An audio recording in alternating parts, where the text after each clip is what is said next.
ये क्वेश्चन है भाई आपका, an athlete completes 1 round of circular track of radius R in 40 second.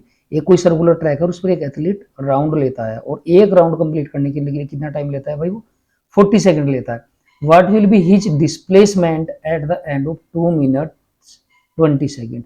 अब ये पूछ रहा है कि 2 मिनट 20 सेकंड्स के बाद उसका डिस्प्लेसमेंट कितना होगा। ठीक है भाई, आपको अच्छी तरह पता है डिस्प्लेसमेंट जो होता है वो इनिशियल पोजीशन और फाइनल पोजीशन के बीच का गैप होता है। केवल दो चीज देखते हैं, इनिशियल पोजीशन कहाँ था और फाइनल पोजीशन अब कितना, उनके बीच का गैप आपको बताना, वही डिस्प्लेसमेंट होगा।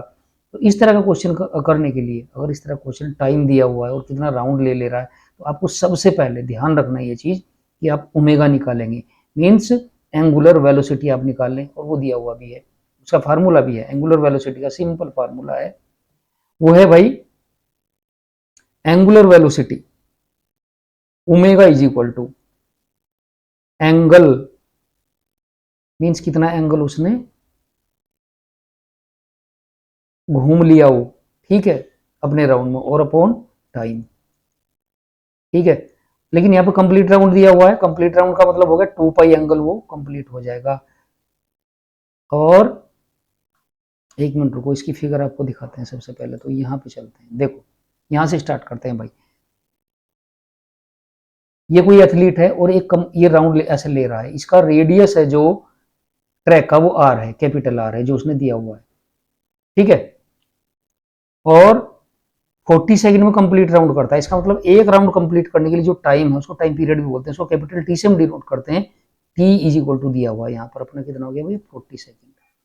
ओके, दूसरा, एक पूरा राउंड करने के लिए कितना एंगल वही वो सबटेंड करता है, कितना एंगल घूम जाता है।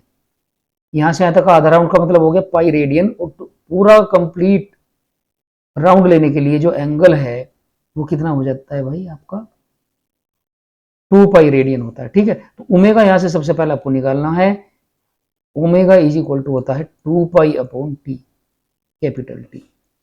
ओके, 2 पाई, तो 2 पाई अपॉन कैपिटल टी की यहाँ वैल्यू दी हुई है 40 सेकंड, तो 40 सेकंड हो गया, ये ओमेगा की वैल्यू। इसे इक्वेशन नंबर फर्स्ट हमने मान लिया, ये काम आने वाली है। अभी काम कैसा है कि भैया अभी उसने टाइम दे दिया, टाइम टी दिया हुआ, और इस टाइम में आपको निकालना है कि डिस्प्लेसमेंट कितना। तो सबसे पहले क्या करेंगे, इस टाइम में हम ये देख लेंगे कि कितना एंगल वो घूम गया। अभी सेम फार्मूला वही लगाएंगे ओमेगा का, एंगल देख लेंगे और उस एंगल पे फिर हम देखेंगे कि वो कहाँ पे है, और वहीं से फिर डिफरेंस निकाल लेंगे पोजीशन का। तो टी इज इक्वल टू, इस बार दिया हुआ उसने टी इज इक्वल टू ये 2 मिनट 20 सेकंड, तो अगर इसको सेकंड में कन्वर्ट करेंगे तो 2 मिनट्स का मतलब हो गया आपका 120 सेकंड प्लस 20 सेकंड और हो गए तो 140 सेकंड हो गया टोटल। ये आपका टाइम हो गया।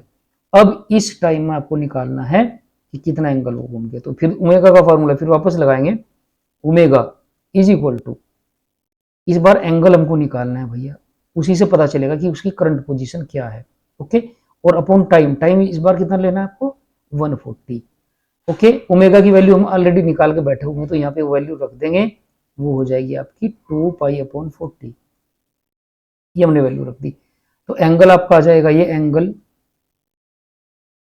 Is equal to 140 into 2 pi और अपॉन 40, इतना आ गया भाई साहब आपका। ठीक है, अब जीरो से जीरो कैंसिल हो जाएगी, 2 से ये हो गया तो ये आ जाएगा 2, और इससे क्या करोगे तो 7 आ जाएगा, तो ये हो गया 7 पाई। इसका मतलब ये है कि वो इतने टाइम में, जितना टाइम दिया हुआ है ये 2 मिनट्स 20 सेकंड में 7 पाई एंगल घूम जाएगा। इसका मतलब वो एक से ज्यादा चक्कर लगाएगा, सीधी सी बात है।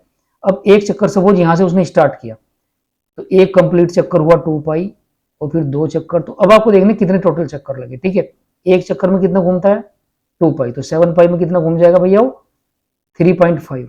अब थोड़ा सा इसको नेक्स्ट पेज पे करते हैं भैया, एंगल जो आया अपना वो आ गया 7 पाई इज इक्वल टू 7 पाई आ गया। हमको पता है 2 पाई एंगल का मतलब है 1 राउंड, ठीक है, 1 राउंड हो गया। तो अब हमको देखना कि 7 पाई अगर एंगल ये घूमता है एथलीट, तो कहां पर कोई क्या पोजीशन होगी। सपोज यहां से चलना उसने स्टार्ट किया, तो ये हो गया 2 पाई, उसके बाद फिर एक और होगा 2 पाई, फिर 3, ये हो जाएगा 3 राउंड में हो गया 6 पाई। तो राउंड कितने हो गए, सबसे पहले तो राउंड ही देख लें हम।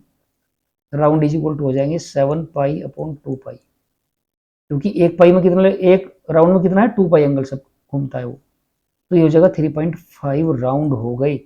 अब देखो यहां से यहां तक आया एक राउंड, फिर 2 राउंड, और फिर 3 राउंड यहां हो गए, और आधा राउंड यहां से और चलना है उसको, तो आधा राउंड लेने के बाद पहुंचेगा वो यहां। ठीक है, यहां पहुंच गया, ये उसकी फाइनल पोजीशन होगी, फाइनल पोजीशन। और इनिशियल पोजीशन क्या थी, इनिशियल पोजीशन थी भैया ये, इनिशियल पोजीशन,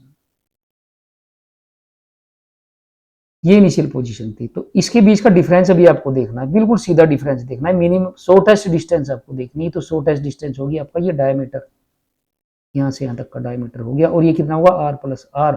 तो डिस्प्लेसमेंट इज इक्वल टू आपका हो जाएगा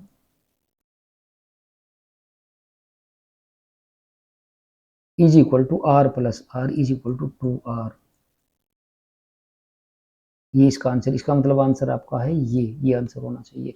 ठीक है, तो इस तरह के क्वेश्चन में आपको सबसे पहले ओमेगा निकालें, और ओमेगा निकालने के बाद ये देख लें कि टाइम जो दिया हुआ उसमें कितना एंगल उसने वो चल गया है, और एंगल देखने के बाद ये देख लेंगे कि कितने राउंड हो रहे हैं। अगर 0.5 में आता है तो हमेशा ध्यान रखना है कि डायमीटर पूरा बनेगा डिस्प्लेसमेंट के लिए।